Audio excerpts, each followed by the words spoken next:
It is often said that the power of quantum computers comes from the power of quantum paralysis. What does this mean? This means quantum mechanics allows us to do each operation, processing each input one by one in super mechanism of all the possible inputs at the same time. Let me give you an example of a quantum algorithm. At a much smaller number of steps compared to a classic computer.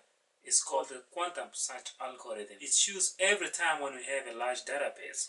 Example, when you're trying to recognize a certain search in a specific database, like example, a phone directory or a database in a company. Imagine I have a telephone number or telephone phone book, but I want to find a telephone number that belongs to somebody, and I'm using the old telephone directory. Remember how they arrange the number alphabetically, and all the names are alphabetically, but the numbers are not matching. Like it can match the numbers alphabetically like the names. This means that the only option I have is to start matching the entry books or the entry names in the directory book that I have.